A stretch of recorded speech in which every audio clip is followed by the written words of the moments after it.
Cuando vi las llamas devorando mi casa, lo único que pensé fue en correr hacia mi hijo. Gustavo era todo lo que me quedaba después de que su padre muriera hace 3 años. Nunca imaginé que esa noche, parada frente a su puerta con una maleta, húmeda y cenizas en el cabello, escucharía las palabras que me partirían el alma para siempre. «Mamá, Elena dice que no puedes quedarte aquí». El mundo se detuvo. La lluvia seguía cayendo sobre mis hombros, pero ya no la sentía. Mi hijo, el mismo que amamanté durante noches enteras cuando tenía fiebre, el que consolé cuando lloraba por pesadillas, me estaba cerrando la puerta cuando más lo necesitaba. ¿Cómo que no puedo quedarme? Gustavo, mi casa se quemó completamente. No tengo dónde ir. Elena apareció detrás de él, con esa sonrisa falsa que conocía tan bien. Durante años había fingido tolerarme en las cenas familiares, pero ahora su máscara había caído. Verónica, entiende, tenemos nuestras propias responsabilidades. No podemos hacernos cargo de ti ahora. Hacerse cargo de mí, como si fuera una carga, un estorbo, como si los 35 años que dediqué a criar a ese hombre no significaran nada. Pero dejemos que les cuente cómo llegué hasta ahí, porque esta historia comenzó mucho antes de esa noche terrible. Hace 6 meses, todo parecía estar en su lugar. Los domingos en familia eran sagrados en nuestra rutina. Yo llegaba a las 2 de la tarde con mi famoso pastel de 3 leches, el mismo que Gustavo adoraba desde niño. La mesa estaba puesta con los platos que Elena había escogido para su boda, blancos con pequeñas flores azules que nunca me gustaron, pero que aprendí a tolerar. Elena siempre me recibía con un beso en la mejilla, que se sentía como hielo. «Hola, Verónica, qué bueno que llegaste». Pero sus ojos decían otra cosa. Sus ojos siempre me dijeron que yo sobraba en esa casa, que una vez había sido mi refugio dominical. Gustavo me abrazaba con ese cariño tibio de siempre, pero últimamente algo había cambiado. Sus abrazos duraban menos, sus sonrisas parecían forzadas, y cuando hablábamos, Elena siempre encontraba una excusa para interrumpir.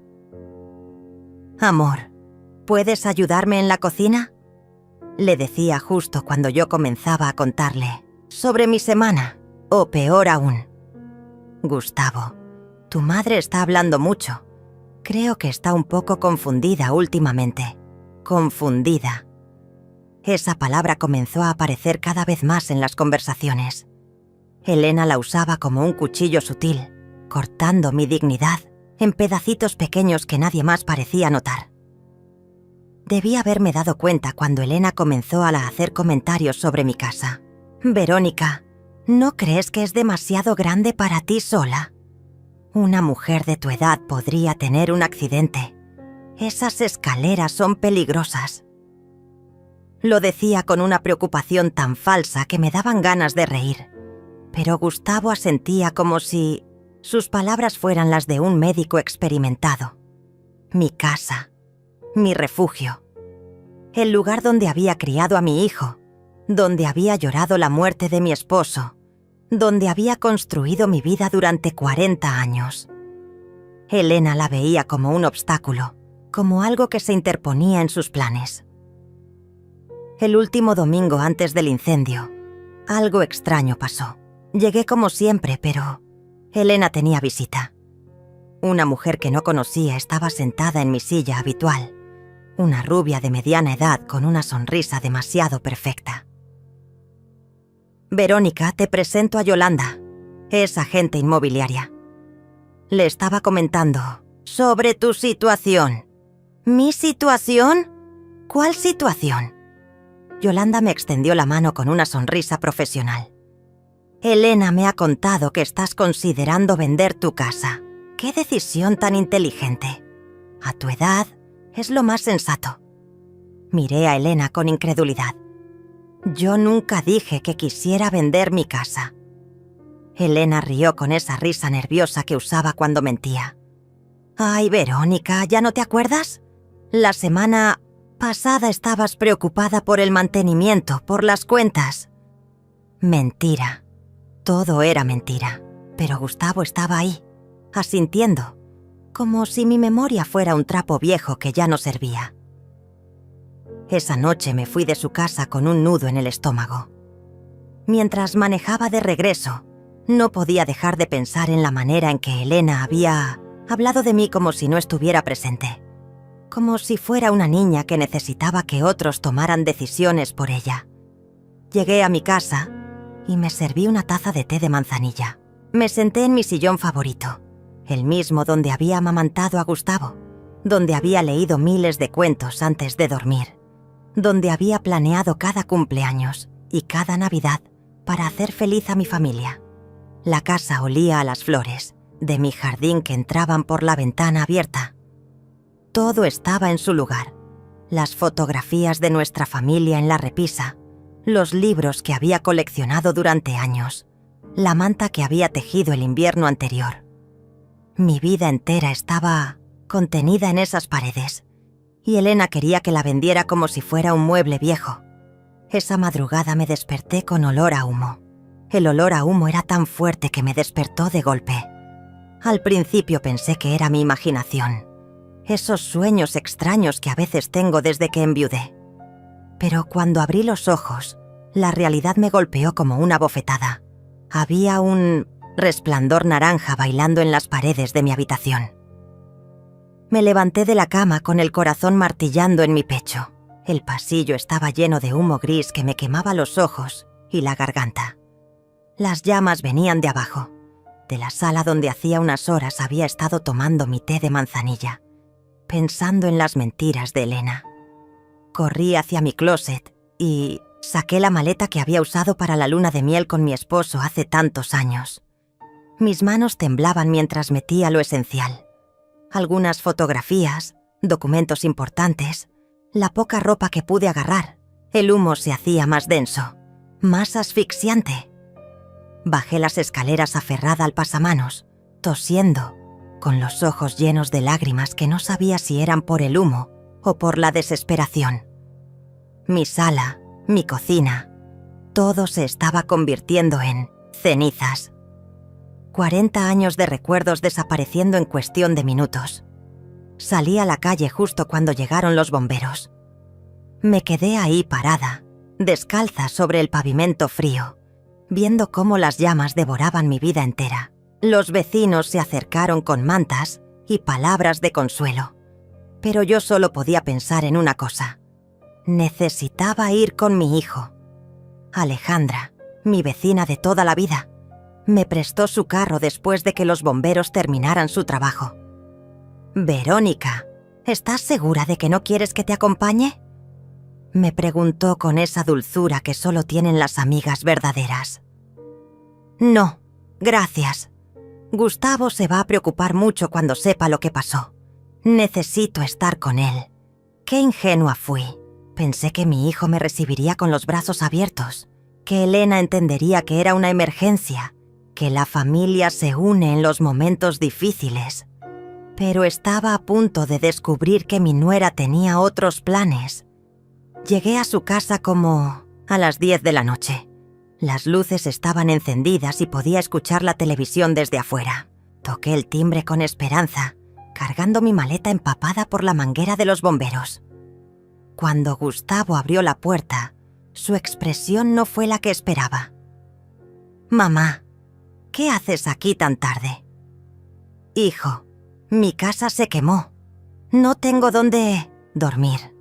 Elena apareció inmediatamente, como si hubiera estado esperando detrás de la puerta. Llevaba puesto ese camisón de seda rosado que siempre me pareció demasiado elegante para estar en casa. Su cabello estaba perfectamente peinado, como si no se hubiera preparado para dormir. ¿Se quemó? ¿Cómo pasó eso?, preguntó, pero algo en su tono me sonó extraño. No había sorpresa genuina. No había el shock que esperarías cuando alguien te cuenta una tragedia así. No sé. Me desperté con olor a humo y toda la planta baja estaba en llamas. Elena y Gustavo intercambiaron Una mirada que no supe interpretar en ese momento. Ahora, pensándolo bien, era la mirada de dos personas que comparten un secreto. Bueno, pero puedo quedarme aquí esta noche, ¿verdad? Mañana buscaré un hotel mientras resuelvo lo del seguro. Fue entonces cuando Elena soltó esas palabras, que me partieron el alma. Verónica, entiende. Tenemos nuestras propias responsabilidades. No podemos hacernos cargo de ti ahora. Gustavo no dijo nada. Mi hijo, el hombre que había crecido en mis brazos, se quedó callado mientras su esposa me cerraba la puerta en la cara en el peor momento de mi vida. Pero hijo, es solo por esta noche. Mi casa se quemó completamente. Mamá, ya sabes cómo es Elena. Está muy estresada últimamente con el trabajo. Tal vez puedas llamar a alguna amiga o buscar un hotel. ¿Un hotel? Mi propio hijo me estaba sugiriendo que fuera a un hotel en lugar de ofrecerme el sofá de su sala. Elena sonrió detrás de él, esa sonrisa satisfecha de quien acaba de ganar una batalla. Además, Verónica, creo que esto es una señal. Ya era hora de que hicieras algunos cambios en tu vida. Una mujer de tu edad no debería vivir sola en una casa tan grande. Una señal. Como si el incendio que había destruido mi hogar fuera una bendición disfrazada. Como si perder todo lo que tenía fuera exactamente lo que necesitaba.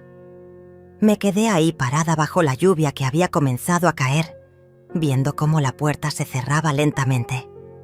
Escuché el sonido del seguro, como si mi propio hijo me estuviera encerrando fuera de su vida. La lluvia empapó mi ropa, mi cabello, mi maleta, pero por dentro, algo más profundo se estaba mojando. Mi fe en la familia, mi confianza en el amor incondicional, mi creencia de que la sangre siempre será más espesa que el agua. Caminé hasta el carro de Alejandra y me senté adentro, sin encenderlo. Necesitaba pensar. Necesitaba entender qué acababa de pasar. Mi casa se había quemado, eso era claro. Pero había algo más, algo en la manera en que Elena había reaccionado, algo en esa mirada que había intercambiado con Gustavo. Fue entonces cuando recordé la conversación del domingo anterior, Elena hablando con la agente inmobiliaria sobre vender mi casa. Elena diciendo que yo había expresado preocupaciones que nunca expresé. Elena planeando mi futuro sin consultarme. Una idea terrible comenzó a formarse en mi mente. Una idea tan horrible que traté de alejarla, pero que se quedó ahí, creciendo como una semilla venenosa. ¿Y si el incendio no había sido un accidente?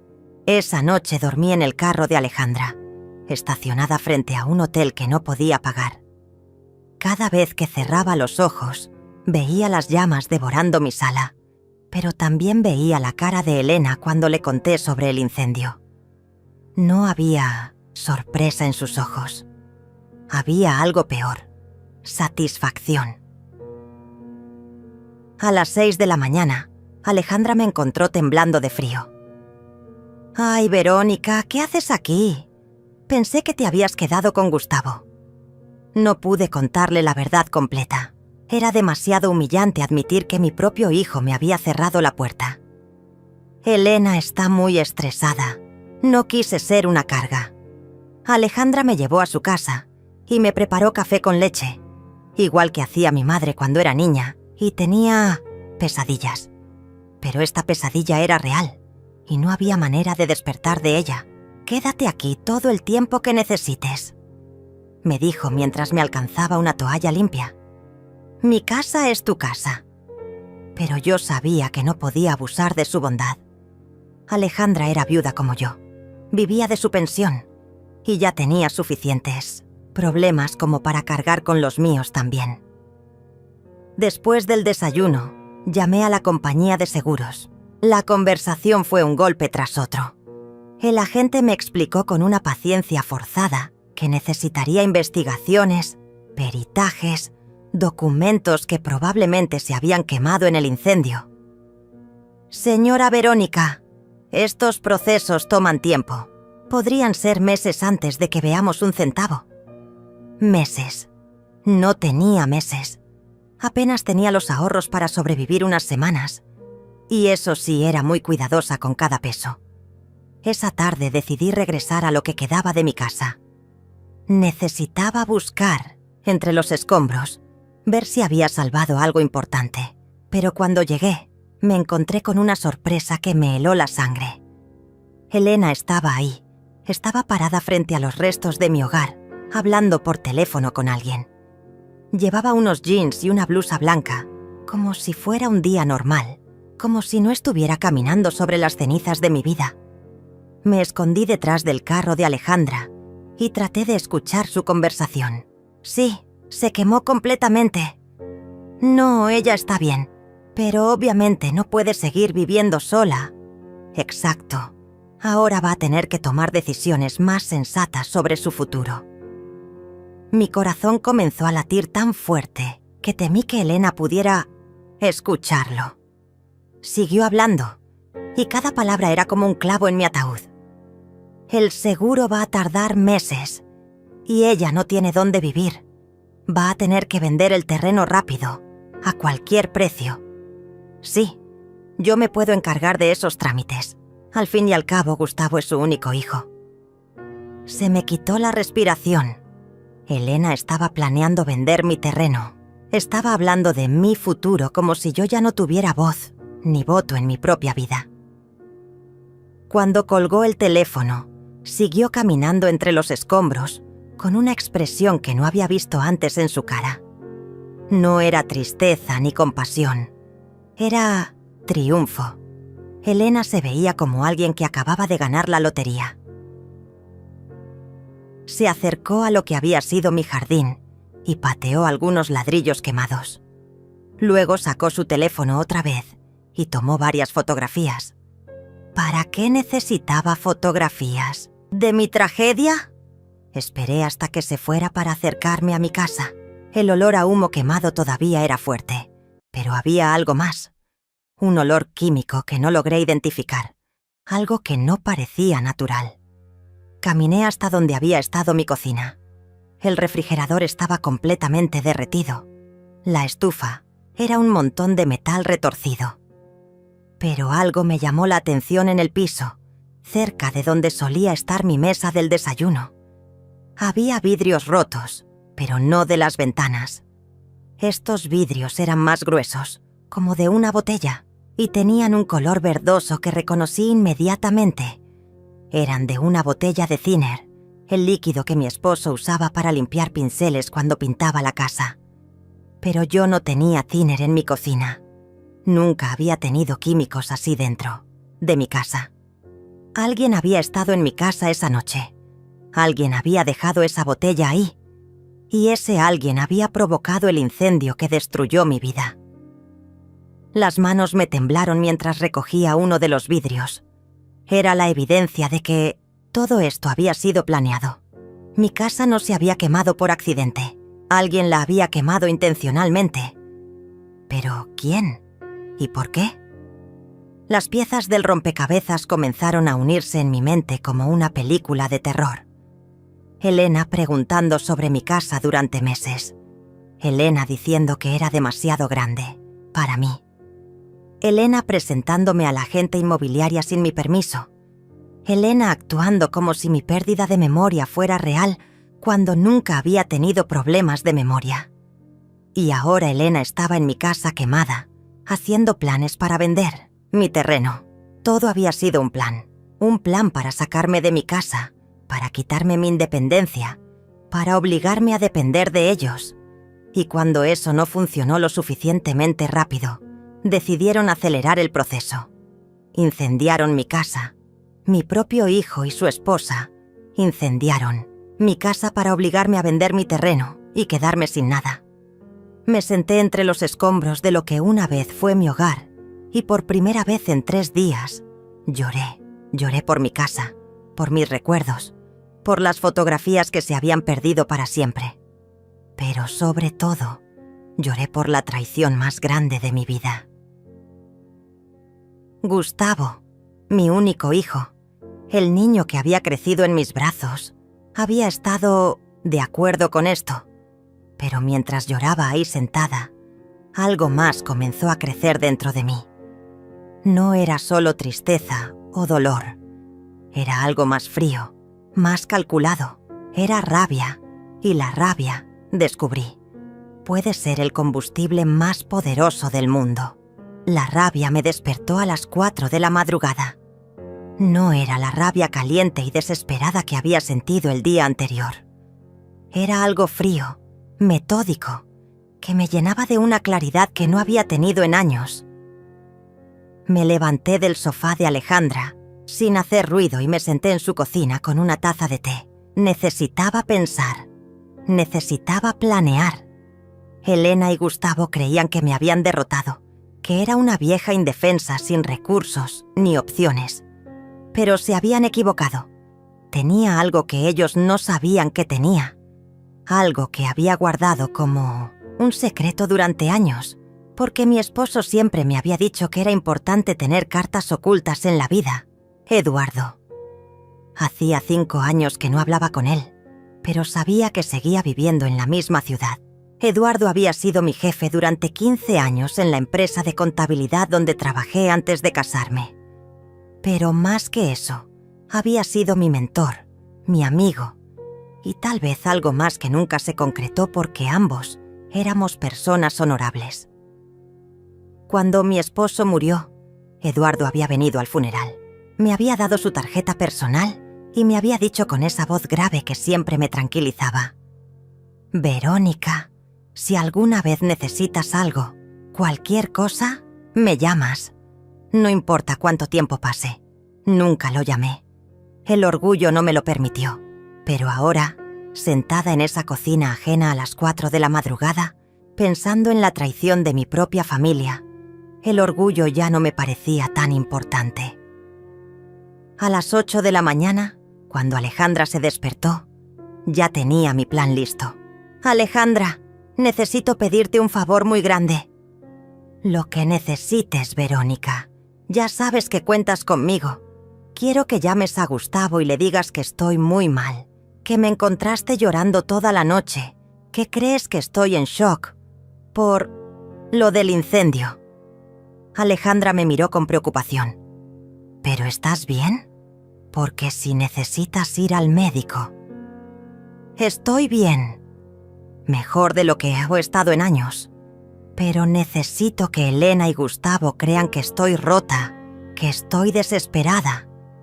¿Puedes hacer eso por mí? Mi amiga asintió, aunque pude ver en sus ojos que no entendía completamente lo que le estaba pidiendo. Pero confió en mí, como había confiado durante todos esos años de vecindad. Mientras Alejandra hacía la llamada, yo me preparé para la conversación más importante de mi vida. Busqué en mi bolsa el pedazo de papel donde había anotado el número de Eduardo años atrás. Mis dedos temblaron mientras marcaba, pero no era por miedo, era por anticipación. El teléfono sonó 3 veces antes de que contestara. ¿Bueno? Su voz era exactamente como la recordaba, grave, calmada, con ese acento ligeramente extranjero que nunca había perdido del todo. Eduardo, soy Verónica. Hubo un silencio del otro lado de la línea, pero no fue un silencio incómodo. Fue el silencio de alguien que está procesando una sorpresa agradable. Verónica, después de tantos años, ¿cómo estás? He estado mejor. Eduardo, necesito hablar contigo. Es urgente. Por supuesto. ¿Dónde quieres que nos veamos? Esa simple pregunta, sin dudas ni cuestionamientos, me recordó por qué Eduardo había sido tan importante en mi vida. Nunca preguntaba por qué o para qué. Si yo necesitaba algo, él estaba ahí. Quedamos de vernos en un café discreto del centro de la ciudad. Mientras me arreglaba, Alejandra regresó de hacer la llamada con una expresión extraña en la cara. Verónica, hablé con Gustavo. Le conté que estabas muy mal, que necesitabas apoyo familiar. ¿Y qué dijo? Dijo que que Elena había hablado con un psicólogo y que era normal que las personas mayores se pusieran así después de traumas grandes, que lo mejor era dejarte procesar sola por unos días. Un psicólogo. Elena ya había hablado con un psicólogo sobre mí. Sin consultarme, sin siquiera conocerme realmente, ya había diagnosticado mi estado mental. ¿Algo más? Sí, dijo que si necesitabas algo urgente, que los llamaras, pero que por ahora era mejor que no los molestaras porque Elena estaba muy ocupada ayudándote con los trámites del seguro. Elena ayudándome con los trámites del seguro. Elena que ayer había estado parada en los escombros de mi casa, hablando de vender mi terreno sin mi permiso. Gracias, Alejandra. Eres una amiga verdadera. El café estaba casi vacío cuando llegué. Eduardo ya estaba ahí, sentado en una mesa del fondo, leyendo el periódico. Cuando me vio entrar, se levantó inmediatamente. Seguía siendo el mismo hombre elegante que recordaba, aunque ahora su cabello era completamente blanco y tenía más arrugas alrededor de los ojos. Me abrazó como si no hubieran pasado 5 años, como si fuéramos viejos amigos que se habían visto la semana anterior. Te ves hermosa, Verónica. Los años te han tratado bien. Era mentira, por supuesto. Después de 3 días durmiendo en sofás ajenos y lidiando con la traición de mi familia, sabía que me veía terrible. Pero Eduardo siempre había sido un caballero.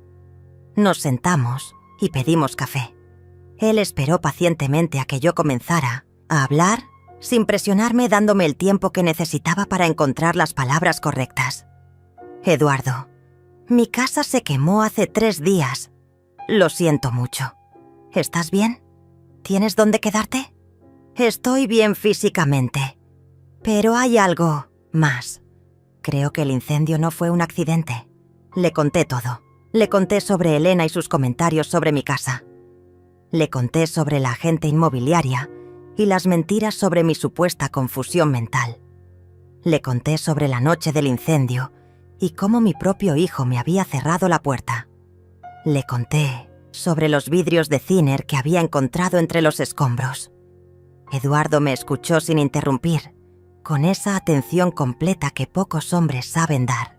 Cuando terminé de hablar, se quedó en silencio por un momento largo, procesando todo lo que le había dicho. Verónica, ¿estás segura de lo que me estás contando? Completamente. Entonces tenemos que actuar rápido y tenemos que actuar inteligentemente. Tenemos. No había dicho tienes que actuar, había dicho tenemos. Eduardo estaba conmigo, después de 5 años sin vernos, después de una llamada de la nada. Eduardo estaba dispuesto a ayudarme sin hacer preguntas. ¿Qué propones? Primero, necesitamos evidencia. Segundo, necesitamos protegerte. Y tercero, necesitamos asegurar tu futuro para que nunca más dependas de gente que no te valora. Eduardo sacó su teléfono y comenzó a hacer llamadas. En 20 minutos había contactado a un investigador privado, a un abogado especialista en fraudes y a un contador forense. Eduardo, todo esto debe costar mucho dinero. Yo no puedo. Verónica, me interrumpió tomando mi mano sobre la mesa. Hace 5 años, cuando murió tu esposo, quise ofrecerte ayuda, pero sabía que no la ibas a aceptar. Ahora me estás dando la oportunidad de hacer lo que siempre quise hacer: cuidarte. Sus palabras me llegaron al corazón de una manera que no esperaba. Eduardo no me veía como una carga o como una responsabilidad. Me veía como la mujer que siempre había sido, capaz e inteligente, pero que necesitaba un aliado en una batalla desigual. Hay una cosa más, Verónica. Algo que necesito decirte. ¿Qué? Durante todos estos años nunca dejé de pensar en ti. Las palabras de Eduardo se quedaron flotando en el aire entre nosotros, como una confesión que había esperado décadas para ser pronunciada. Durante todos estos años, nunca dejé de pensar en ti. No era una declaración desesperada, ni un aprovechamiento de mi vulnerabilidad. Era la verdad simple y honesta de un hombre que había guardado sus sentimientos por respeto. «Eduardo». Comencé, pero él levantó la mano suavemente. «No necesitas decir nada ahora. Solo necesitas saber que no estás sola, que nunca más vas a estar sola si no quieres estarlo». Esa tarde, Eduardo me llevó a su casa. No era una mansión, ostentosa, pero se notaba inmediatamente que era el hogar de un hombre exitoso. Todo estaba impecablemente organizado, desde los libros en las estanterías hasta las plantas que decoraban cada ventana. Era un espacio de paz, tan diferente del caos emocional en el que había estado viviendo. «Tienes una habitación aquí por todo el tiempo que necesites», me dijo mientras me mostraba un cuarto luminoso con vista al jardín. «Y no es caridad, Verónica, es amistad. Es lo que la gente que se quiere hace una por la otra». Esa noche, por primera vez en días, dormí profundamente, pero no porque mis problemas hubieran desaparecido, sino porque finalmente tenía un plan y tenía a alguien en quien confiar. Al día siguiente comenzó nuestra investigación secreta. El investigador privado que Eduardo había contratado se llamaba Rafael, un hombre serio de unos 50 años que había trabajado para compañías de seguros durante décadas. «Señora Verónica, vamos a necesitar que me cuente todo otra vez, pero esta vez quiero que me dé detalles específicos, fechas, horas, nombres de personas presentes en cada conversación». Durante 3 horas, Rafael me hizo preguntas que nunca se me habrían ocurrido. ¿Quién más sabía que yo vivía sola? ¿Elena tenía llaves de mi casa? ¿Habían estado en mi casa sin mí recientemente? ¿Gustavo tenía problemas económicos? Esa última pregunta me hizo pensar. Gustavo nunca me había pedido dinero directamente, pero Elena había hecho comentarios extraños en los últimos meses. Cosas como: «Ojalá pudiéramos remodelar la cocina, pero ya sabes cómo están las cosas». O «Gustavo trabaja tanto, pero parece que nunca alcanza». «Rafael, creo que sí pueden tener problemas de dinero. Elena siempre quería más de lo que tenían. Eso nos da motivo. Ahora necesitamos oportunidad y método». Eduardo había estado callado durante toda la conversación, pero ahora habló. «¿Qué necesitamos hacer para probar que provocaron el incendio?» «Necesitamos que los bomberos hagan una investigación más profunda. Y necesitamos vigilar a Elena y Gustavo para ver qué hacen ahora que creen que ganaron». Mientras Rafael trabajaba en la investigación oficial, Eduardo y yo nos concentramos en la parte más delicada del plan: hacerles creer a Elena y Gustavo que yo estaba exactamente donde ellos querían que estuviera. Le pedí a Alejandra que llamara a Gustavo otra vez. «Dile que estoy muy deprimida, que no paro de llorar, que creo que voy a tener que ir a un asilo porque no tengo recursos para rentar un apartamento». «Ay, Verónica, ¿pero por qué quieres que les diga eso?» «Porque necesito que crean que estoy desesperada. Confía en mí». La estrategia funcionó mejor de lo que esperaba.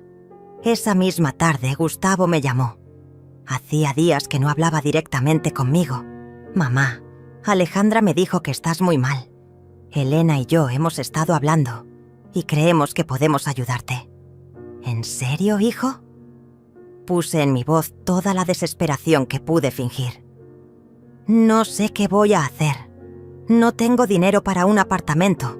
El seguro va a tardar meses». «Tranquila, mamá. Elena encontró una solución. Hay un lugar muy bonito, como una residencia para personas de tu edad. Tienen enfermeras, actividades, todo muy organizado. Un asilo. Elena había encontrado un asilo para mí. Quería encerrarme en una institución mientras se quedaba con mi terreno. Pero, hijo, yo no quiero ir a un asilo. Yo quiero reconstruir mi casa. Mamá, sé realista. Con tu edad, no puedes estar viviendo sola. Y reconstruir va a costar una fortuna que no tienes, una fortuna que no tengo. Como si Gustavo supiera exactamente cuáles eran mis finanzas. Como si Elena y él hubieran estado investigando mis cuentas bancarias. Elena dice que ella puede ayudarte con todos los trámites. Vender el terreno, manejar lo del seguro, buscar el asilo perfecto para ti. Elena manejando mi vida, Elena vendiendo mi terreno, Elena eligiendo dónde iba a pasar el resto de mis días. No sé, Gustavo, es mucho para procesar. Lo entiendo, mamá, pero piénsalo. Habla con Elena mañana. Ella tiene muchas ideas para ayudarte. Cuando colgué el teléfono, Eduardo estaba sentado frente a mí con una expresión de asco en la cara. ¿Escuchaste todo? Suficiente. Verónica, tu hijo y su esposa no solo quemaron tu casa. Están planeando robarte todo lo que tienes y encerrarte para que no puedas hacer nada para detenerlos. Esa noche, Eduardo y yo nos sentamos en su jardín con una botella de vino. Hacía años que no me sentía tan calmada, tan en control de mi propia vida. Eduardo, ¿por qué me estás ayudando? Realmente, ¿por qué? Él se quedó pensando un momento, mirando las estrellas que apenas se veían en el cielo de la ciudad. Cuando trabajabas conmigo, siempre admiré tu inteligencia, tu fortaleza, pero también admiré tu bondad. Veías lo mejor en la gente, siempre. Cuando te casaste, pensé que habías elegido al hombre correcto, alguien que iba a valorar esas cualidades. Mi esposo me valoraba. Lo sé, pero cuando murió, me dolió verte tan sola. Y ahora me duele ver cómo tu propia familia está abusando de esa bondad que siempre tuviste. Eduardo me tomó la mano en la oscuridad del jardín. Además, Verónica, tengo 70 años. He construido una empresa exitosa. Tengo más dinero del que podré gastar en lo que me queda de vida. Pero nunca me casé. ¿Sabes por qué? Negué con la cabeza, aunque creo que ya sabía la respuesta. Porque nunca encontré a alguien que me hiciera sentir lo que tú me hiciste sentir durante esos años que trabajamos juntos. Y ahora el destino me está dando una segunda oportunidad. Sus palabras me llenaron de una calidez que no había sentido en años, pero también me llenaron de algo más poderoso: determinación. Elena y Gustavo habían cometido un error fundamental. Habían asumido que yo era una mujer indefensa, sin recursos, sin opciones. Habían planeado mi destrucción basándose en la imagen de una viuda pobre y abandonada. Pero estaban a punto de descubrir que se habían metido con la mujer equivocada.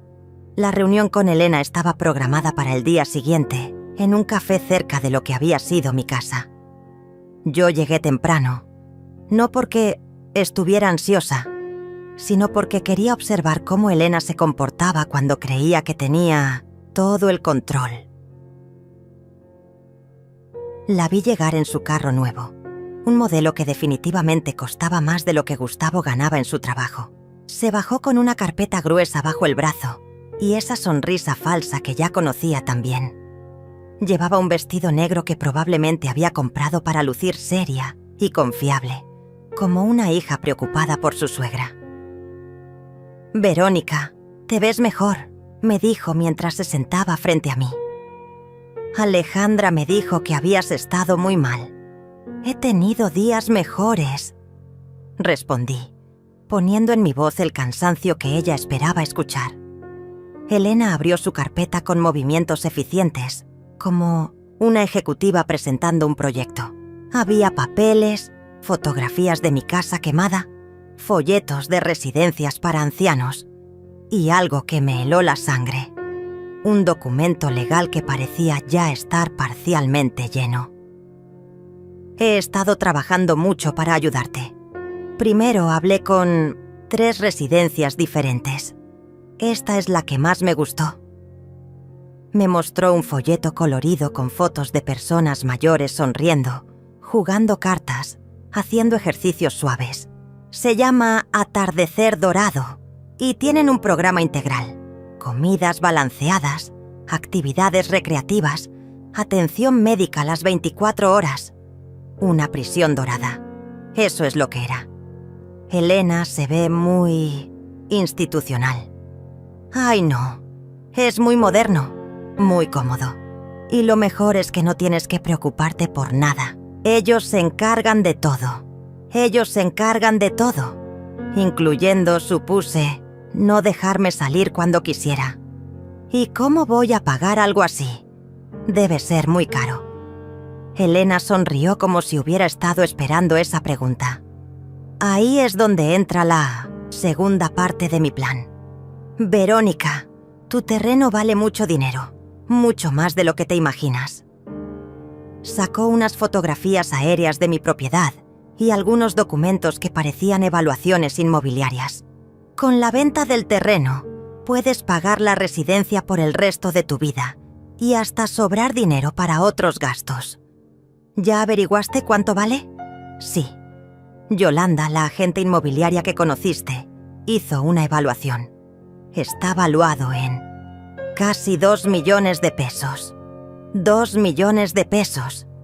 Era mucho dinero, pero yo sabía que mi terreno, ubicado en una zona que se estaba desarrollando rápidamente, probablemente valía el doble de eso. Elena, eso me parece muy poco para un terreno tan grande en esa ubicación. Verónica, tienes que ser realista. El terreno tiene los escombros de la casa. Va a necesitar limpieza. Hay problemas con algunos documentos. Yolanda dice que es un precio justo considerando las circunstancias. Los problemas con los documentos. Qué conveniente que Elena ya hubiera identificado problemas que podrían justificar vender por debajo del precio real. ¿Y quién va a comprar el terreno? Yolanda ya tiene un cliente interesado, una empresa constructora que quiere desarrollar un proyecto habitacional en la zona. Todo estaba perfectamente orquestado. Elena había encontrado al comprador, había establecido el precio, había elegido mi nueva casa y hasta había preparado los documentos legales. Elena, esto es mucho que procesar. ¿Puedo pensarlo unos días? Por supuesto, pero no te tardes mucho. El cliente de Yolanda tiene otros terrenos en consideración y la residencia también tiene lista de espera. Presión por tiempo. La táctica más vieja del libro para forzar decisiones precipitadas. Elena sacó el documento legal que había visto al principio. Mientras lo piensas, Gustavo y yo preparamos esto para facilitarte las cosas. Era un poder notarial, un documento que le daría a Elena control legal sobre todas mis decisiones financieras. Es solo para ayudarte con los trámites, Verónica. Ya sabes cómo son estas cosas burocráticas. Van a pedirte 1000 papeles. Vas a tener que ir a muchas oficinas. Así Gustavo y yo podemos encargarnos de todo mientras tú te recuperas del trauma. Mientras me recupero del trauma.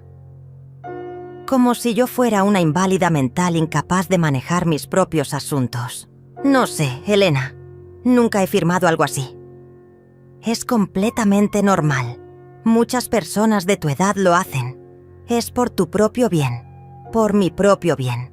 Las 4 palabras más peligrosas que existen cuando las dice alguien que no te quiere. Déjame llevármelo para leerlo con calma. Claro. Pero recuerda que el notario solo está disponible esta semana. Después se va de vacaciones por un mes. Más presión por tiempo.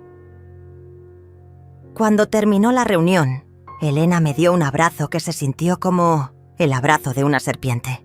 Verónica, sé que esto es difícil, pero vas a ver que es lo mejor para ti. Vas a estar mucho mejor cuidada, sin preocupaciones. Sin preocupaciones porque no iba a tener control sobre nada en mi vida.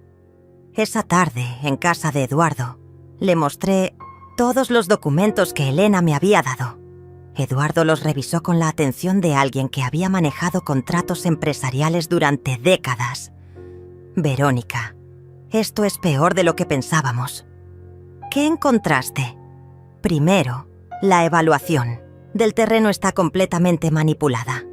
Tu propiedad vale por lo menos 4 millones, no 2. Segundo, esta residencia que te mostraron cuesta exactamente la cantidad que te van a dar por el terreno. No vas a tener dinero sobrante. ¿Y el poder notarial? Es lo más peligroso de todo. Con este documento, Elena puede vender tu terreno, manejar tu dinero, hasta tomar decisiones médicas por ti. Básicamente te conviertes en su pupila legal. Eduardo me mostró las cláusulas más problemáticas del documento.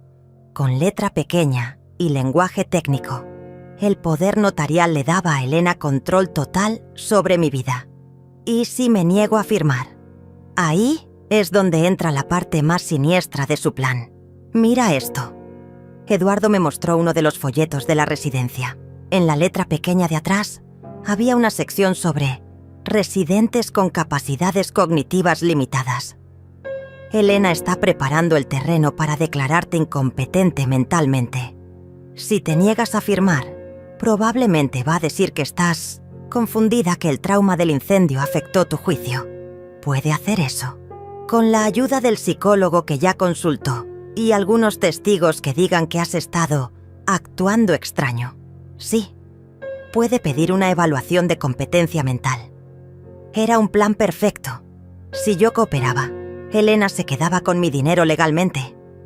Si me resistía, me declaraban loca y se quedaba con mi dinero de todas formas.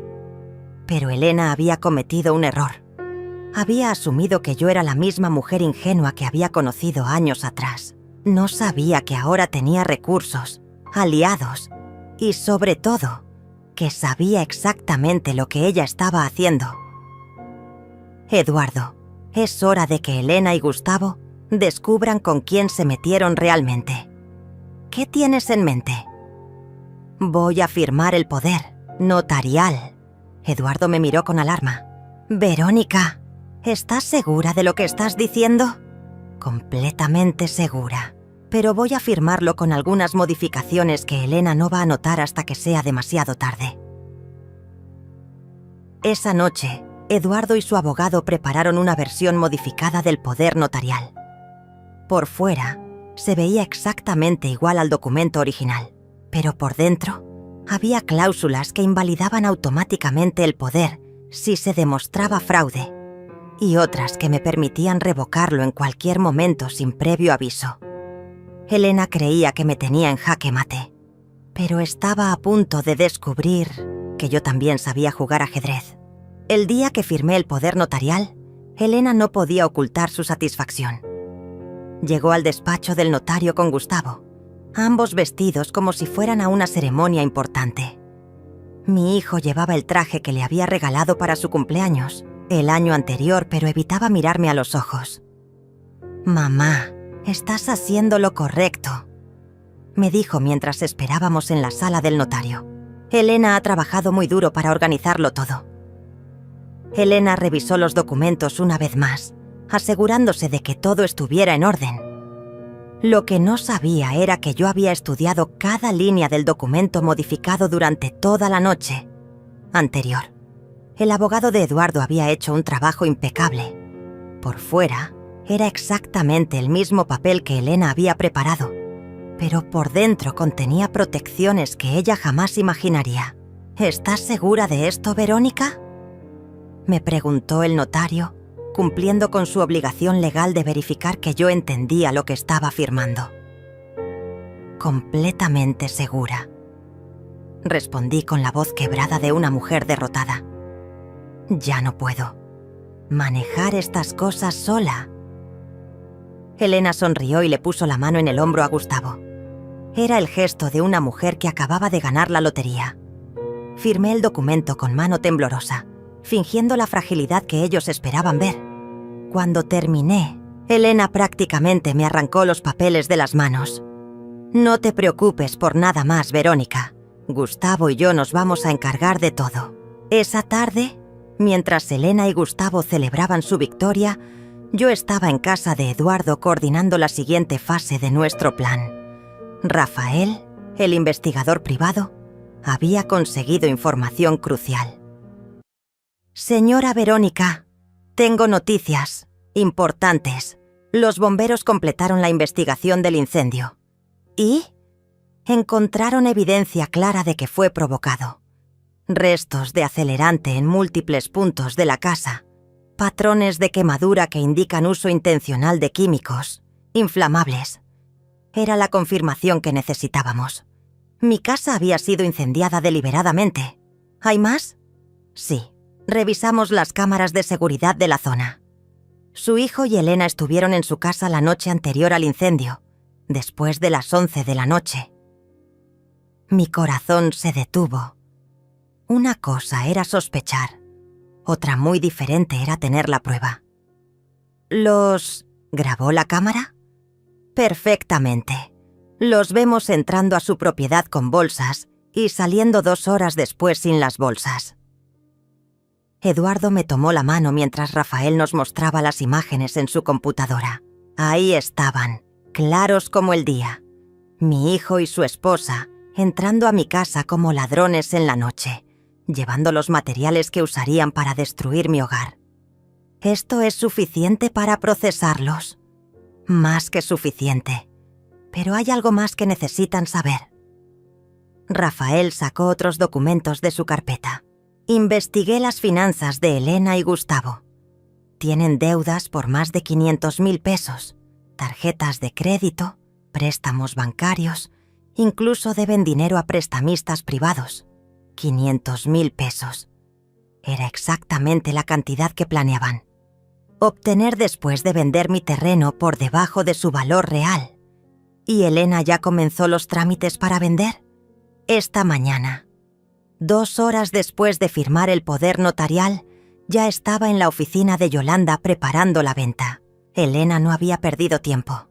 Ahora que tenía control legal sobre mis asuntos, había corrido a convertir mi tragedia en su salvación financiera. Pero lo que Elena no sabía era que yo también había estado ocupada esa mañana. Mientras ella corría a vender mi terreno, yo había ido al banco con Eduardo y había transferido todos mis ahorros a una cuenta nueva que Elena no conocía. Mientras ella celebraba tener control legal sobre mis finanzas, yo había movido todo mi dinero fuera de su alcance. Y lo más importante, había activado las cláusulas secretas del poder notarial. El abogado de Eduardo había contactado a las autoridades y había presentado evidencia del fraude. En términos legales, el poder notarial estaba invalidado desde el momento en que Elena intentó usarlo para cometer un crimen. Esa noche, Elena me llamó eufórica. «Verónica, tengo noticias maravillosas. El comprador aceptó nuestra oferta. Podemos cerrar la venta la próxima semana». ¿Tan rápido? Sí, están muy interesados.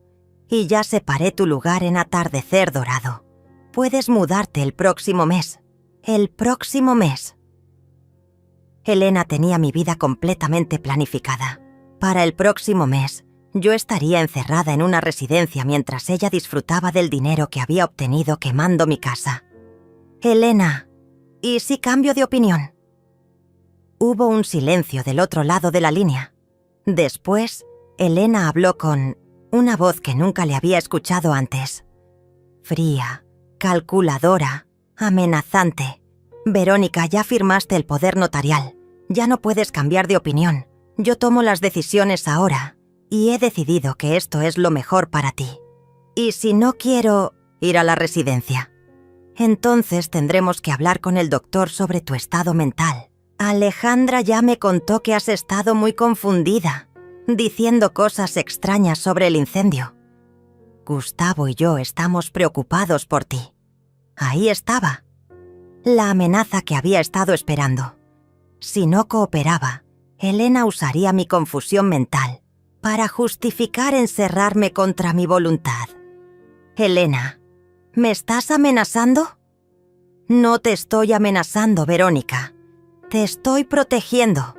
De ti misma. Cuando colgué el teléfono, Eduardo me estaba mirando con admiración. Acabas de hacer que confesara todo por teléfono. ¿Cómo? Rafael está grabando todas tus llamadas desde ayer. Tenemos a Elena admitiendo que va a usar tu supuesta confusión mental para controlarte, admitiendo que ya no puedes cambiar de opinión sobre decisiones que afectan tu vida. Era la última pieza del rompecabezas.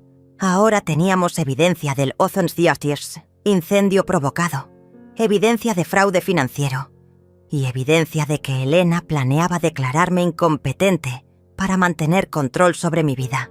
¿Cuándo actuamos? Eduardo sonrió con esa sonrisa que me recordó por qué me había enamorado de él décadas atrás. Mañana Elena y Gustavo van a tener la sorpresa de sus vidas. Esa noche dormí mejor de lo que había dormido en Ensumma 7 semanas. No porque mis problemas hubieran terminado, sino porque finalmente iba a obtener justicia. Elena y Gustavo habían jugado conmigo como si fuera una anciana indefensa. Habían quemado mi casa, habían tratado de robar mi dinero, habían planeado encerrarme para el resto de mi vida. Pero habían olvidado algo fundamental. La mujer que intentaban destruir había sido exitosa mucho antes de conocerlos. Había construido una vida, había trabajado, había aprendido a pelear y ahora iba a recordarles quién era realmente Verónica. La mañana del enfrentamiento amaneció con un cielo despejado, como si hasta el universo supiera que era el día de la justicia. Elena había citado a todos en la oficina del notario para firmar la venta del terreno. Llegó temprano, como siempre, hacía cuando tenía prisa por conseguir algo, acompañada de Gustavo y Yolanda, la agente inmobiliaria. Yo llegué unos minutos después, aparentando la fragilidad de una mujer derrotada. Llevaba el vestido negro que había usado para el funeral, de mi esposo, mis zapatos más cómodos y una bolsa pequeña como si no tuviera muchas posesiones importantes. Elena me vio y sonrió con esa satisfacción que ya conocía también. «Verónica, qué bueno que llegaste. Hoy es un día muy importante para tu futuro». Lo que Elena no sabía era que Eduardo estaba estacionado afuera con Rafael, esperando mi señal. Lo que no sabía era que el abogado ya había presentado toda la evidencia ante las autoridades. Lo que no sabía era que su día perfecto estaba a punto de convertirse en su peor pesadilla. «Buenos días, Elena». «Buenos días, hijo». Gustavo me saludó con un beso en la mejilla que se sintió como una traición. Durante todos esos años había sido mi niño, mi único hijo, el centro de mi mundo. Pero ahora, mirándolo prepararse para robarme, me di cuenta de que hacía tiempo que había dejado de ser mi hijo para convertirse en el cómplice de Elena. Yolanda desplegó todos los documentos sobre la mesa del notario. El contrato de venta, los papeles de transferencia, los documentos bancarios donde se especificaba que Elena recibiría el dinero como mi representante legal. «Muy bien, Verónica, solo necesitamos que firmes aquí, aquí y aquí», me dijo Yolanda señalando las líneas marcadas con pequeñas X. «¿Estás segura de que el precio es justo?», pregunté, fingiendo una última duda. Elena se tensó ligeramente. «Verónica, ya hablamos de esto. Yolanda es una profesional. Ella sabe lo que hace. Es que 2 millones me parece poco para un terreno tan grande». «Mamá», intervino Gustavo con esa voz condescendiente que había aprendido de Elena. «Tienes que confiar en nosotros. Nosotros estamos viendo por tu futuro, viendo por mi futuro. Como si encerrarse en una residencia y robarme mi patrimonio fuera un acto de amor filial». Tomé la pluma y fingí que iba a firmar. En ese momento sonó mi teléfono. Era la señal que había acordado con Eduardo. «Perdón, es importante. Es del hospital donde trabajaba mi esposo. Algo sobre sus beneficios». Contesté el teléfono y hablé lo suficientemente alto para que todos escucharan. «¿Cómo dice? ¿Que mi terreno está valuado en 4 millones? ¿Que alguien presentó documentos falsos?» Elena palideció instantáneamente. Yolanda dejó de sonreír. Gustavo me miró con confusión. ¿Qué están diciendo? Elena trató de quitarme el teléfono. Verónica, estás confundida. No estoy confundida, Elena. Por primera vez en meses, veo todo con perfecta claridad. En ese momento, Eduardo entró a la oficina acompañado de Rafael y 2 policías. Elena retrocedió como si hubiera visto un fantasma. «¿Quién es este hombre?», gritó Elena. «Yolanda, llama a seguridad. Soy Eduardo Mendoza», dijo él con esa voz tranquila que siempre me había tranquilizado. «Soy el abogado de la señora Verónica y vengo a detener un fraude». «¿Fraude? ¿De qué está hablando?». Gustavo parecía genuinamente confundido. «Mamá, ¿qué está pasando?». Rafael se acercó a la mesa y puso sobre los documentos de venta una carpeta gruesa llena de evidencias. «Señora Elena, usted está bajo arresto por incendio provocado, fraude inmobiliario y intento de estafa. ¡Eso es ridículo!». Elena gritó, pero su voz sonaba desesperada. «Verónica está senil. No sabe lo que dice. Tenemos video de usted». Y el señor Gustavo entrando a la propiedad de la señora Verónica la noche antes del incendio. Continuó Rafael. «Tenemos evidencia forense del acelerante que usaron. Y tenemos grabaciones de sus conversaciones, donde admite el fraude». Gustavo se dejó caer en una silla como si las piernas no lo sostuvieran. «Mamá, yo no sabía que Elena...». «Sí sabías». «¡Gustavo!», lo interrumpí con una voz que no había usado nunca con él. «Estabas ahí cuando quemaron mi casa. Estabas ahí cuando me cerraron la puerta en la cara. Estabas ahí en cada mentira. Elena me dijo que era lo mejor para ti, que estabas perdiendo la memoria, que era peligroso que vivieras sola. Y tú le creíste porque te convenía creerle». Elena trató de correr hacia la puerta, pero uno de los policías la detuvo. Mientras le ponían las esposas, me miró con un odio que no sabía que era capaz de sentir. «Esto no va a quedar así. Voy a demostrar que estás loca. Nadie va a creer a una vieja senil». «El problema, Elena, es que ya nadie te va a creer a ti». Eduardo se acercó a mí y me tomó la mano frente a todos. Era la primera vez que mostrábamos públicamente que teníamos una relación que iba más allá de lo profesional. «Verónica, ¿estás bien?». «Estoy perfecta». Mientras se llevaban a Elena esposada, Yolanda trataba de explicarle a los policías que ella no sabía nada del fraude, que solo estaba haciendo su trabajo. Gustavo se quedó sentado en la silla, con la cabeza entre las manos, llorando como un niño. «Mamá, perdóname. No sabía que llegaría tan lejos». «Gustavo, tú quemaste mi casa. No Elena sola. Tú. Mi hijo quemó la casa donde lo crié».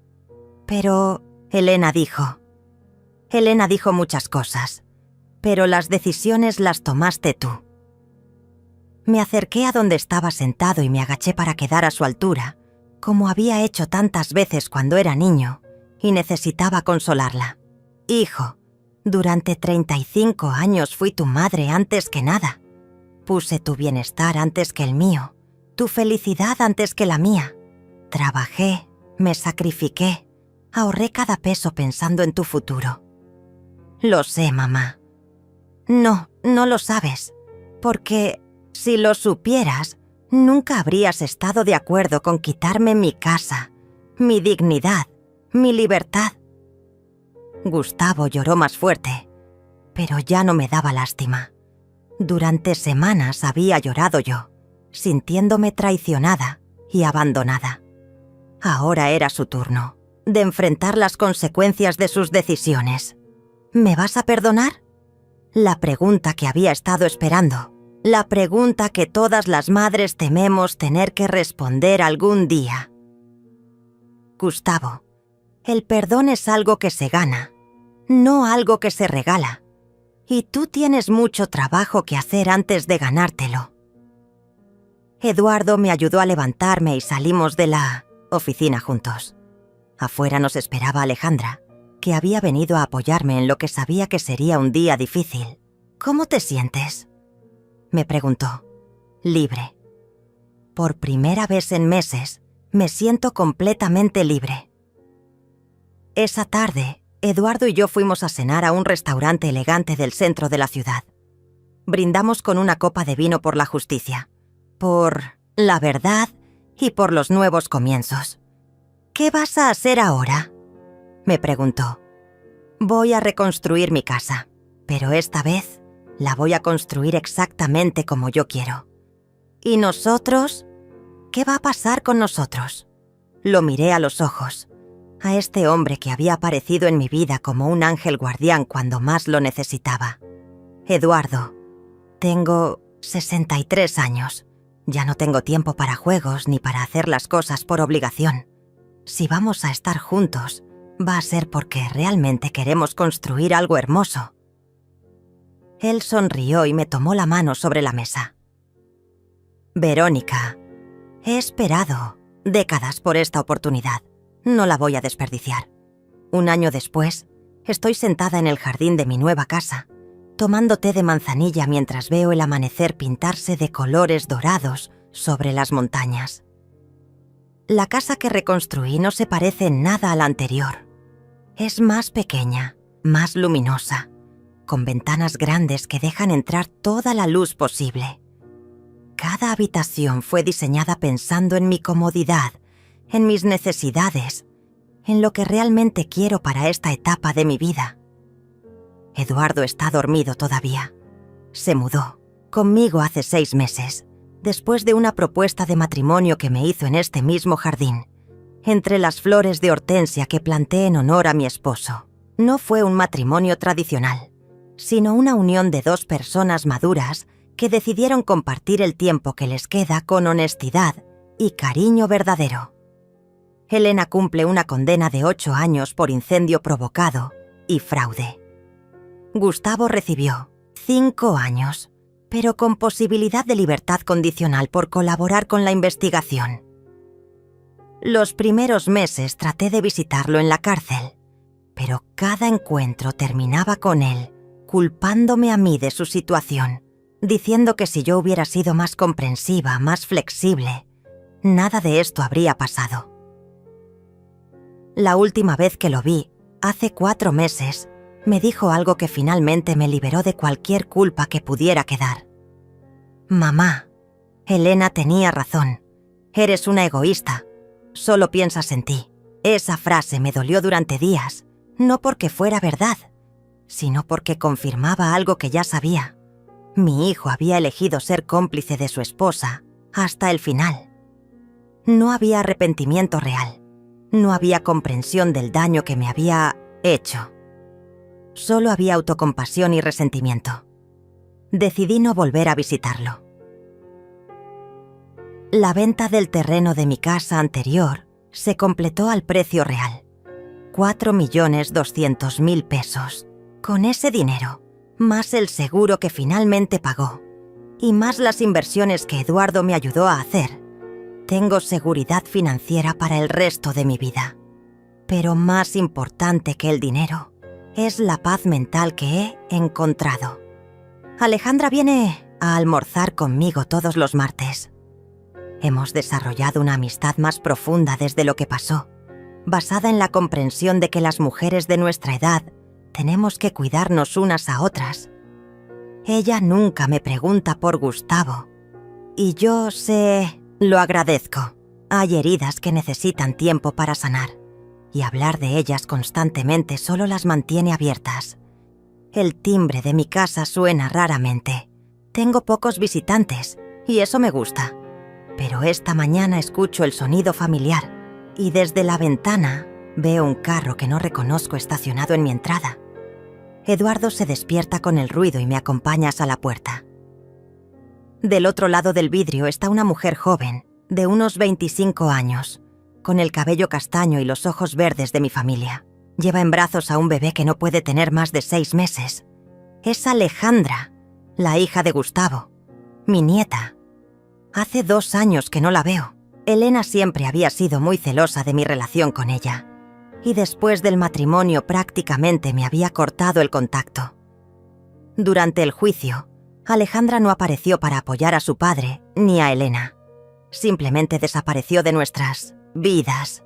Abuela, dice cuando abro la puerta, y su voz suena exactamente como la de Gustavo cuando era niño. Alejandra, ¿puedo pasar? Quiero que conozcas a mi hijo. Eduardo me aprieta la mano suavemente, recordándome que tengo el poder de decidir quién entra en mi vida y quién no. Es una lección que he aprendido bien durante este año. ¿Por qué vienes ahora? Porque necesitaba tiempo para procesar todo, para entender lo que pasó, y porque quiero que sepas que yo nunca estuve de acuerdo con lo que hicieron. ¿Sabías lo que estaban planeando? Alejandra baja la mirada. Sabía que mamá hablaba mucho de tu casa, de que eras muy mayor para vivir sola. Pero nunca pensé que llegarían tan lejos. ¿Y por qué no me avisaste? Porque tenía miedo. Porque era más fácil creer que mamá tenía buenas intenciones. Su honestidad me toca. No está tratando de justificarse completamente. No está culpando a otros por su silencio. Está admitiendo que tuvo miedo, que tomó la decisión fácil. Alejandra, entiendo que tenías miedo, pero tu silencio me costó mi casa, mi seguridad, mi confianza en mi propia familia. Lo sé.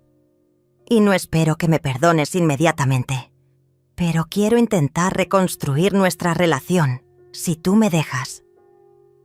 Miro al bebé que lleva en brazos. Es hermoso, con esa piel perfecta que solo tienen los recién nacidos y una expresión serena que me recuerda a Gustavo cuando era bebé. ¿Cómo se llama? Emilio. Por el abuelo. Por mi esposo.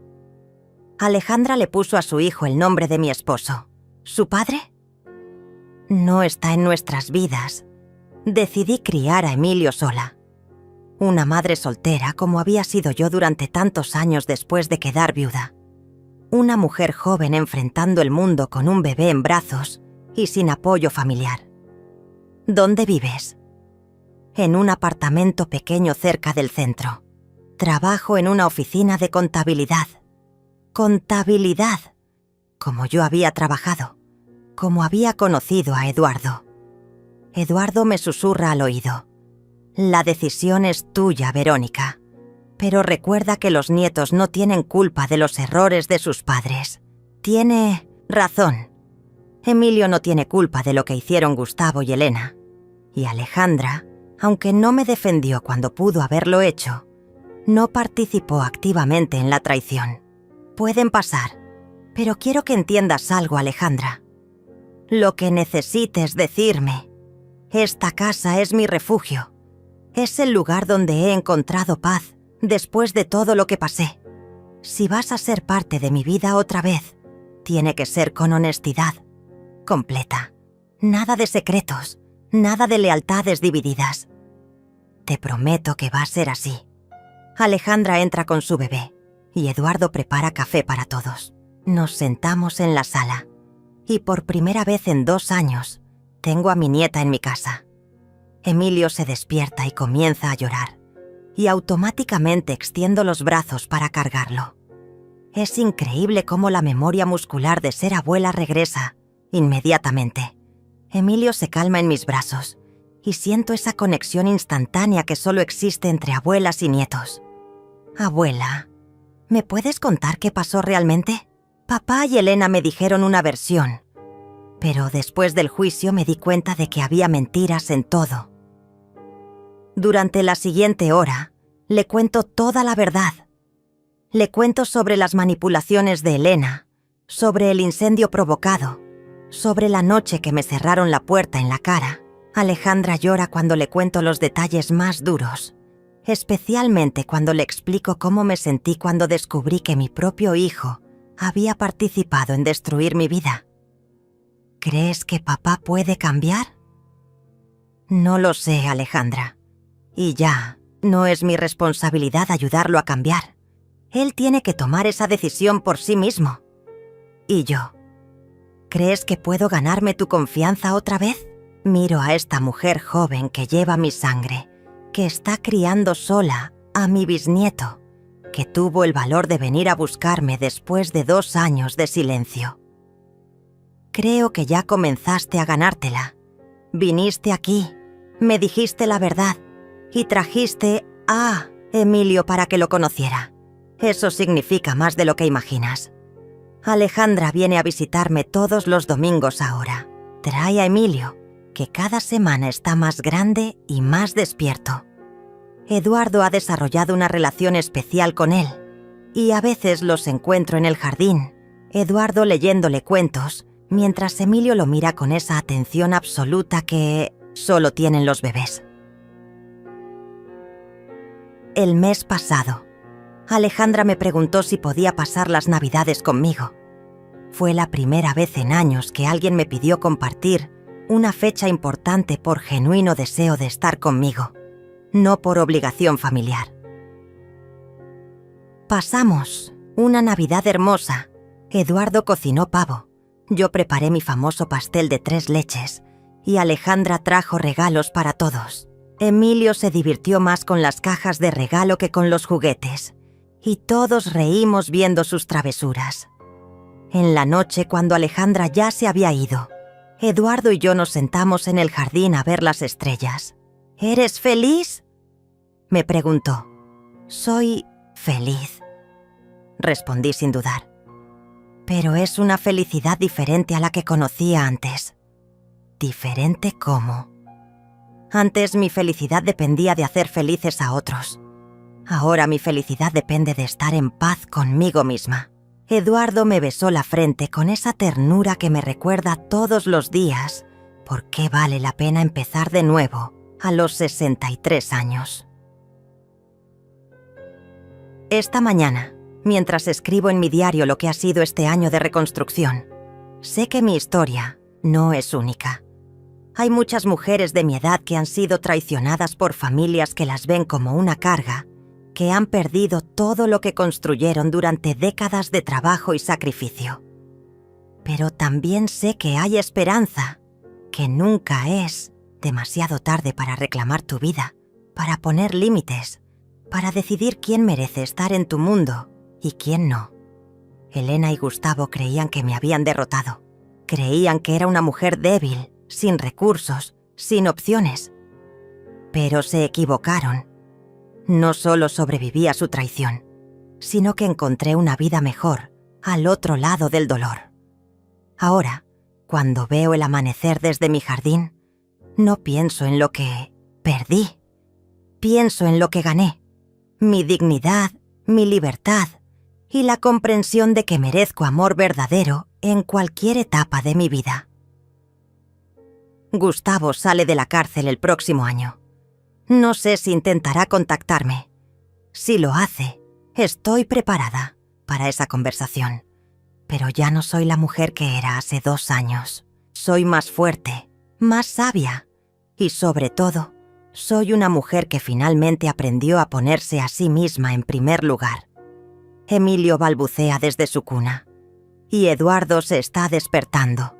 Es hora de comenzar otro día en esta vida que construí desde las cenizas de la anterior.